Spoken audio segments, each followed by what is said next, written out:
Hi everyone, on the Spider with my lovely wife on the back, and we're riding to Helen, Georgia to get a little lunch. Been out enjoying the beautiful leaves on this cool fall day in the North Georgia mountains.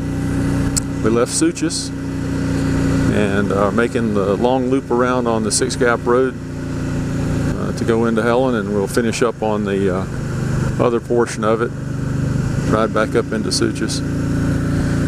But thought I'd talk about something that's you know, we big bad bikers don't talk about a lot of subjects because we're big bad bikers, you know. So you know, can't be a, you know, don't want to be a wuss or anything like that. But I want to talk to you about something, and it occurred to me the other day, and it was so I was watching a movie or something, I forget what it was, and it just made me think about it. And my golly, it was one of those things that, you know, everybody knows, but maybe you just don't ever think about. But it's about one of the most important things to you when you feel bad. Now, what did, when you were little, when you were a kid, and you would be running around outside or something, and you fell down and scraped your knee or your elbows or whatever, and you started crying and you ran in the house and you ran to your mom, what was the first thing your mom did? Well, I'll tell you what she did. She gave you a big hug. And that's what I want to talk about. I want to talk about hugs. Little, I just got a big hug from my wife. Whether you're a toddler or an old guy like me, or even older than me, you know, sometimes a hug is just exactly what you need. There have been times in my life when things have really gone badly, and I have really been hurting, and you know, and I just needed a hug, just needed somebody to give me a hug. Now, a hug's a lot different from a kiss. It's different from anything. It's just a hug. But it means so much and conveys so much, and just, I think it trips those pleasure receptors in our brains to when somebody gives us a hug. But I know that when one of my grandkids gives me a hug, it makes me feel so good. Whenever I see him, my grandson is the best of all of them. My youngest granddaughter up in North Carolina, she's real busy. She's always on her way. She'll give me a hug every now and then, and she'll give me a hug if her father reminds her when they're getting ready to leave. But my grandson, he will, as soon as he sees me when I'm up there, he comes and gives me just a big bear hug and lets me know he's really glad to see me.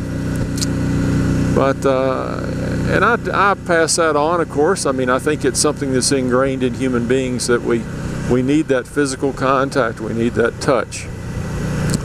And nothing creepy about it, nothing bad about it. It's just something hardwired into us, I think. And I know one of the worst times in my life when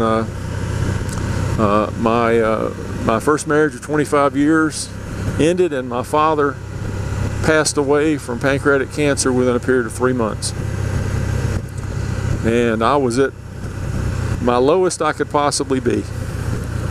And fortunately for me, I had volunteered to work with the church that I went to, and was helping them with their sound system.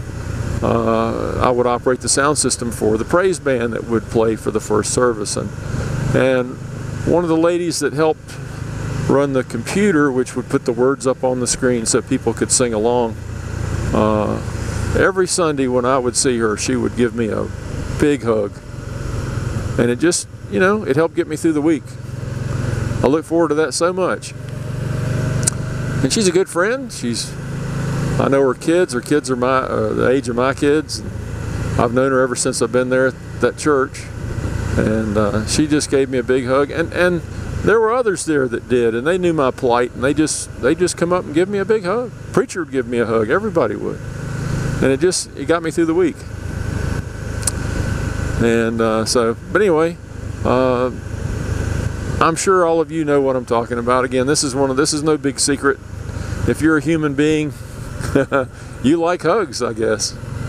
Maybe there are a few people that don't, but gosh, they get me through life. And even now, at my advanced years, when my wife and I are apart, the first thing we do is give each other a big hug. And it makes all the difference. Well, it looks like we're getting finally a little tiny sprinkling of some moisture here. I'm not going to call it rain. Just a few little drops coming down. Not really supposed to officially rain, but we're well geared up. We're not going to have any problems, and we're not that far away from our lunch stop anyway. So anyway, I'll let her go for now. What do you think about hugs? The big bad bikers, do we need hugs too? All right, everybody take care. All right, I'm having to come back on here just for a minute. My wife, my lovely wife, beautiful wife, who is riding on the back with us.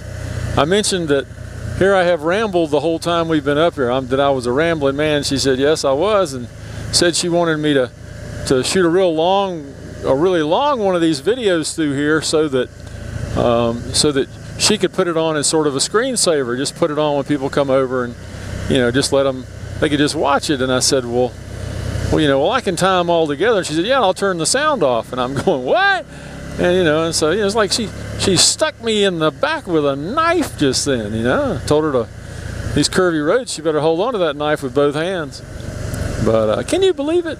Here I go to all the trouble to vlog on this beautiful day, beautiful area with her, and she's just going to turn the sound off. Hey, anybody out there want to turn the sound off? Feel free. Won't hurt my feelings at all. I just enjoy this beautiful scenery. All right, I'm going to cut out again unless she comes up with another good one. Take care.